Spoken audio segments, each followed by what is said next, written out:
una ako nagkaroon sa kilay ko. Yung kilay ko na unti-unti siya na uupod. And then yun, sumunod na nga isang buhok ko. Nagkaroon ako ng mga poklat, maliliit na bilog hanggang sa lumalaki siya. Biglang nangating-ating na yung ulo ko, lagi siyang makati. And then kapag kumakamot ako, maraming buhok na napupag sa kamay ko. So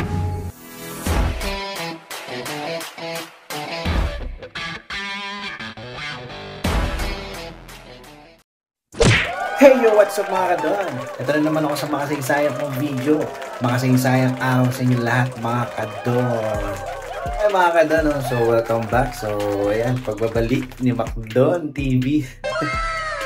Okay, so maraming sa mga nakapanood sa akin na matagal na at sumusubaybay hanggang ngayon ay medyo naninibago kayo kasi medyo paiba-ibay na upload ko, no? So, yeah.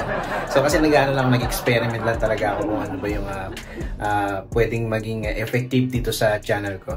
Pero yan, napag-isip-isip ko na ibalik ko na lang sa dati. Nang sa ganun ay yung mga dating subscriber o mga viewers ko na mga loyal, yan, sana magbalik kayo. Sana mapanood nyo to, mapadaan sa feed nyo to. At yun, mapanood nyo. Alright, so yun, may topic tayo ngayon. So alam niyo naman siguro kung anong topic, nakita niyo naman sa thumbnail, no? Okay, kasi napansin ko, napakaraming nagko-comment doon sa mga videos ko na about alopecia. Okay, so ito, hindi ko pinaprioritize tong topic na to or content na to, no? Okay, so gusto ko lang pag-usapan natin ulit ngayon kasi dumadami yung mga nagkakaroon ng alopecia.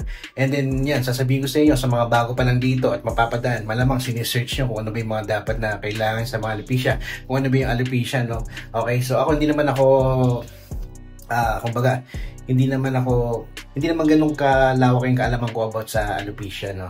So sasabihin ko lang sa inyo kung ano yung karanasan ko at kung ano ba yung mga naging experience ko and then yung kung ano ba yung mga ginawa ko, no? So para sa mga bago din dyan.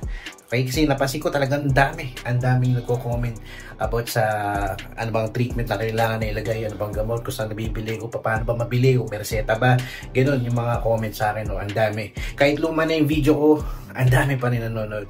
Okay, so ilang video ba nagawa ko? Yan, no? 1, 2, 3, tapos ito pang-apat na to.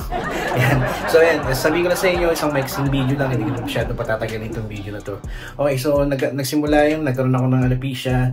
Hindi ko na matanda kung anong year, no? Siguro mga 2018, mga ganun, 2019. And then, yun nga, halos nagsuffer ako na about a year.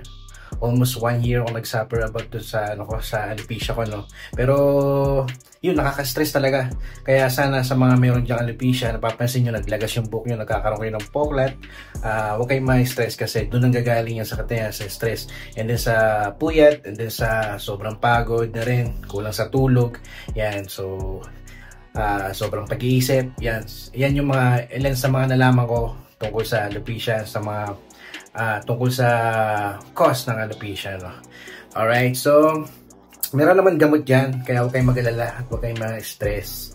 Okay, so sabihin ko lang muna sa inyo, bago ako nagkaroon nun, una ako nagkaroon sa kilay ko, yung kilay ko na unti-unti siya na uupod, and then umabot siya sa halos kalahati na lang yung kilay ko. Yan, yung ganito na lang ang mayroon. So ang ginagawa ko lang, kasi nagtatrabaho ako that time, lalagyan ko lang siya ng eyebrows para hindi siya lata, magkaroon siya ng mahaba na may buko, no? Kaya medyo natatakpan ko din siya. And then yun, sumunod na nga isang buko ko, nagkaroon ako ng mga poklat, maliliit na bilog hanggang sa lumalaki siya. And then yun, hindi ko alam kung anong klaseng ano yun. So nag-search ako, nalaman ko na alopecia siya. Dalawang klase pala yun, isang alopecia areata at saka yung alopecia universal.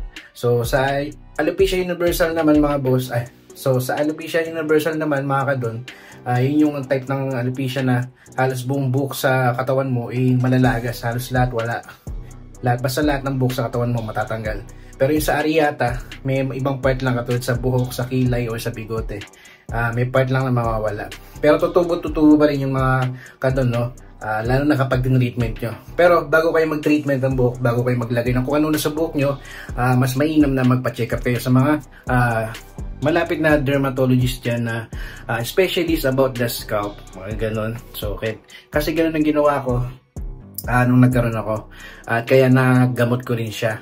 Okay, so una ko naramdaman dun, yun nga, nakita ko muna siya na ganon, tapos biglang nangating-ngati na yung ulo ko, lagi siyang makati. And then kapag kumakamot ako maraming buhok na napupunta sa kamay ko. So excessive masyado yung paglagas ng buhok ko, hindi siya normal. Talagang pag ginano mo yung buhok mo, may sasama, madami. And then yun, doon na ako kinabahan, stress na ako kung ano na pinaglalagay ko, kung ano nung hair grower na binili ko. Ang mamahal pa naman ng hair grower, no?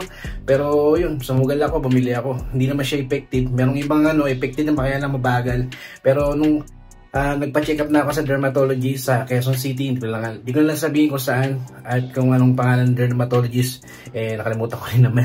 Pero yun, pina-check up ko siya, yun nga, sabi sa akin meron alopecia, and then sinabi niya sa akin dahil sa stress, ganyan, kulang sa tulog, kulang sa vitamins, kailangan mo vitamins. Yan, so sa vitamins mga kadon, no, nireseta lang naman sa akin yung Conzace na vitamins, and then pinapili ako kung anong option o kung ituturukan ba ako o papahiran lang. So meron kasing option na sinabi sa akin na tuturukan ako ng steroid, i-inject siya, so session by session siya, and then meron pa na may isang option na pahid lang na cream. Pero kasi yung tinuturok, mabilis siyang tumubo, mas mabilis siyang gumaling. And then doon sa may pinapahid lang, medyo matagal siya.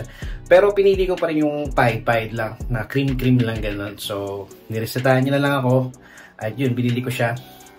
Doon, after that, nagpahid na ako isang araw, 2 araw na, nakikita ko na agad may improvement siya, tumutubo na talaga, kulay itim yung buhok ko. Hanggang sa, yun, tumubo na siya na tumubo. Mabilis lang siya tumubo mga kadon, no?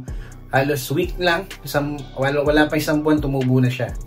So, ganun siya ka-effective. Yung gamot na yan. So, sa mga magtatanong ng gamot dyan, ito yung gamot niyan na ginamit ko, yan, clobetasol. Merong ointment, may cream type, may water base. So ginamit ko dyan nung una, cream type, tsaka yung huli water base, kasi mas tipid sa water base. Matagal siya maubos, unlike sa mga cream, mabilis lang siya maubos, mga 2-3 pahid lang yun, ubos na. Hindi katulad sa water base, mas maraming beses mo siya magagamit. Hindi ko sinasabi na yun ang gamitin nyo, kasi hindi ko naman alam kung ano ba condition nung pagkalagas ng buhok nyo, kasi iba-iba nga yan hindi porket na lagasan kayo alopecia na. So kailangan nyo pa rin pumunta sa dermatologist o sa pinakamalapit sa inyong dermatologist na especially sa scalp. Alright, so yun lang. Gusto ko lang tulungan yung mga bagong nagtatanong dyan, mga bagong viewers. Yan, mag-subscribe na rin kayo para update kayo sa mga ilalabas kong bagong video. At yun, maraming salamat sa inyong lahat.